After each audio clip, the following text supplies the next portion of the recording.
como é que foi essa pivotada da Lexos? Teve um certo momento que a gente entendendo essa mudança de RP, que a gente estava no RP só full time no varejo físico, um dos nossos funcionários, né, que hoje é o CTO da Lexos e nosso sócio, ele falou, cara, eu queria vender e-commerce para essa turma, porque ele viu já esse movimento, e ele falou, cara... E aí ele trouxe um projeto pra gente, que ele já estava fazendo por fora. Eu falei, cara, por que fazer por fora? Vamos junto. Vamos empreender no nosso CNPJ, eu te dou estrutura, eu te dou a base de clientes, porque senão ele não ia poder vender para os nossos clientes e tudo mais. E aí a gente foi, e fizemos uma sociedade com ele nesse produto, ele virou como se fosse um diretor dessa unidade de negócio dentro do nosso CNPJ. Então tem já um insight muito legal, cara, traz a pessoa, né? A gente sempre provoca um empreendedorismo na Lexos. Cara, se a gente está aqui hoje é porque a gente provocou isso aí lá atrás. Isso. E muita empresa diz que apoia o intraempreendedorismo, mas é hipocrisia. Muita empresa. É bonito falar, né? É bonito falar, não, eu apoio e tal, mas aí quando o cara fala, eu tô querendo empreender, a primeira coisa é você querer matar aquela ideia da pessoa. Exato. E a gente fez isso na prática. Implementamos aí mais de quase 100 lojas virtuais aí para esses clientes nossos. Caraca. E aí a gente entendeu que a gente não era bom de implementar loja virtual. Cara, não, e ainda foi um período que... É uma bucha. Putz. Cara, e foi um período que a empresa tava bem, assim. A gente tava gerando caixa, tava lucrativo e, cara, tava se sentindo o rei, sabe? É o toque de Midas, né? Você acha que onde você vai pôr a mão vai virar ouro, a confiança tá lá em cima. Então, nessa época, a gente teve essa daí, que era Expert Web, teve a Expert Med, que era de prontuário médico. E, nossa, e começando a aplicativo de celular para coisa odontológica. Coisa odontológica. Acertando, não, é aquilo que você falou, a gente é muito bom, a gente vai fazer de tudo vai dar certo. Aí a gente... só dissipou energia. Cara, vou puxar um gancho nisso aí. Eu vejo muito empreendedor. Isso é quase que um problema de todos os empreendedores. Quando o empreendedor começa a ganhar dinheiro, em vez de ele falar como que eu posso fazer mais dinheiro, como que eu posso melhorar o meu produto, como eu posso melhorar a minha empresa, como eu posso pivotar o meu negócio para outros patamares, ele fala, vender pizza dá dinheiro, hein? Sabe, tipo... Vamos botar uma paleta mexicana. Vamos botar uma paleta mexicana. Muita gente que tá passando aqui tá falando isso, cara. E aí, em tal momento, eu fui lá e comprei uma hamburgueria. Porra! Mudou totalmente de foco. Eu fiz isso pra caramba, vocês conhecem minha história e vocês fizeram igual, a mesma coisa. Mas em produto, a gente tinha vocês foram em produto. Como era software, né? Tá na nossa área, vamos fazer mais um software, cara. E software é muito caro. Só que você perde o foco também do produto principal, bicho. Não, e ficou muito atraente ali. A gente fazendo um software pra vender pra médico, pô, muito mais legal, né? O médico ele vai pagar muito mais caro, ticket médio maior. E a gente ficou muito atraído por aquilo. Né? Entendendo que aquilo era uma outra empresa, que a gente tinha que atuar e contratando marketing. Porque tinha um sócio que era uma puta clínica na nossa região que estava financiando metade do projeto. Então e ele falava, não, a gente vai levar isso, vai criar uma oferta, vai levar isso pro mercado, vender como consultoria, e a gente sabe fazer software, sabe dar esse... Você só entrou com o know-how, digamos assim. E ele com o know-how na área médica, a gente falou, vamos voar. E chegou um momento que a gente tava, tipo, tão... louco nesse negócio que a gente foi deixando o RP esfriar, que era o que pagava a conta, porque esse daí a gente tinha um cliente, né? Pai, cara, a história de vocês é igual a minha, cara.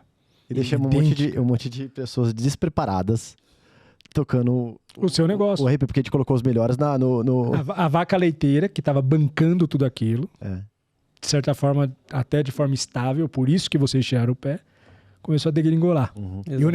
E o sonho grande, que era um negócio totalmente aleatório, começou a se dispersar. Passado, sei lá, um ano, a gente tomou a decisão e falou, cara, por mais que isso seja muito louco, a gente investiu, sei lá, 1 milhão nisso daí, tem um potencial gigantesco, mas o RP tem mais potencial nesse momento, é o que está pagando a conta, e eu prefiro pausar esse projeto, cancelar esse projeto, do que pôr a empresa em risco, né? Eu lembro que a gente se conheceu, foi nessa época logo. Cara, mas como que foi? Deixa eu só... Como que foi a consciência de vocês? O que... Assim, vocês podem ter sido gênios de perceber isso de forma muito natural... Ou aconteceu uma água bateu na bunda para vocês acordarem? O que aconteceu?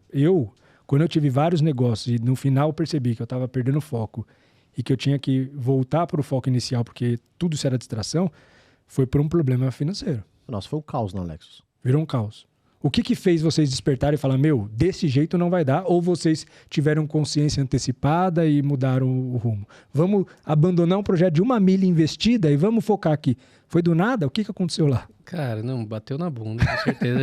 Foi um misto de... Tava vendendo mal no determinado... Quando a gente, de repente, acalmou assim, pôs os olhos nos números, falou, caramba, a gente tá já uns 2, 3 meses aqui, tá meio estranho, tá ruim isso daqui. O produto tava tendo bug pra caramba. Cara, a gente passou por uma fase que metade da empresa era estagiária. Nossa, a gente demorou, assim, para aprender a fazer produto, sabe? E colocar pessoas mais sêniores. Então, cara, tava, assim, num caos. Em todos os sentidos. E aí a gente falou, cara, precisamos voltar para cá. Isso aqui então, vocês foram quase que forçados a fazer isso. Igual o tal sócio, que era aquela clínica, que era o nosso maior cliente, ele era nem sócio, ele pagava. E aí ele cancelou também. Nossa. O contrato. Falou, cara, se o cara tá abandonando, é a hora de a gente pular desse navio antes de afundar junto. E quando a gente voltou o foco para a empresa, né? Eu lembro, falando aquela parte que quase nos quebrou o negócio do setup, né? Cara, eu comecei a mergulhar, assim, e fazer... Eu preciso entender por que a gente está diminuindo, o que está acontecendo com os outros. Eu estudei mais de 300 RPs, montei uma planilha, e eu encontrei ferramentas para entender como que estava o site deles. Eu tenho vontade de lamber o cérebro desse cara. É sério. Ele é. Brenan é foda. E, cara, fui a fundo, assim... Até incomoda, mas você se sente um bosta, né?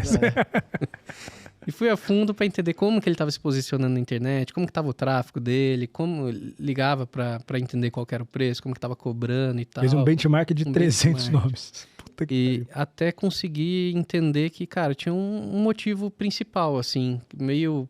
Puta, a gente já devia saber, a gente demorou para perceber. É que ninguém tava cobrando mais setup, só a gente. Só para fazer um setup... É bom explicar. É um valor que você paga, como se fosse a licença do software, né? Um valor X, depois você paga a mensalidade. Então, os concorrentes não estavam cobrando. Tipo, já estava no SaaS. A gente cobrava R$1.500, R$1.700 de setup e depois pagava 200 por mês, né? E os caras já tinham abandonado esses 1.700. Os caras tinham abandonado. E assim, era coisa que a gente já sabia que a tendência era abandonar, mas a gente demorou... Pra acordar. E porque é louco, né? Porque normalmente a gente tropeça em coisa óbvia.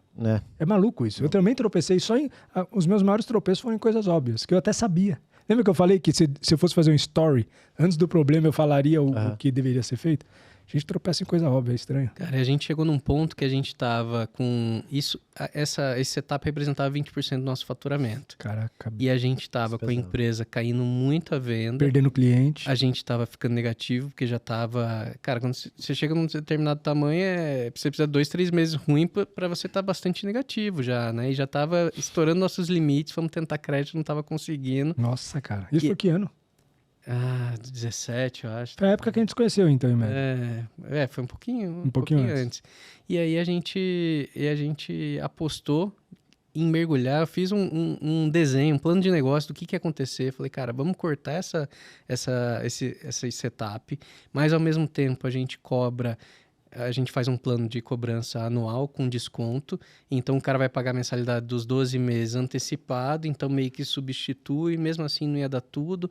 Fiz uma projeção de que a gente ia voltar a vender, e eu lembro que eu cheguei num projeto assim que a gente ia passar um ano, que a gente ia dar um mergulho lá no fundo, a gente já estava mal, a gente ia mergulhar fundo para recuperar 12 meses depois, né? E esse fundo não era certeza se a gente ia conseguir crédito para bancar aquilo. Então, assim, cara, com certeza foi a decisão mais difícil da vida, assim, porque foi tudo ou nada. Mas eu não via outra saída que não fosse aquela para recuperar. Era o que a gente tinha para fazer naquele momento, né? E a gente tomou essa decisão junto. É um salto de fé. E mergulhou no fundo, bateu exatamente no poço que eu imaginei, no tamanho da profundidade que eu imaginei, que eu Infelizmente você acertou. Acertei, em cheio. E depois a gente voltou e recuperou, e recuperou muito. Um ano depois a gente estava... Decisões difíceis que são necessárias, né? Caraca, bicho, que história, hein? Porra. E quem são as pessoas que têm coragem, humildade, inclusive, para fazer isso? Poucas. O empresário, muitas vezes, ele se apega no ego, né? Porque conforme você vai tendo bons resultados, da mesma forma quando você não tem resultado, a família e os amigos cobram, quando você começa a ter bom resultado, a família e os amigos reconhecem. E isso é um problema. Porque fala, cara, o Felipão tá voando. Nossa, a empresa do Felipe tá bombando. O cara é bom. O cara é um ótimo empresário. E aí eu tomo uma decisão errada e quebro. Quantas expectativas estão sendo frustradas?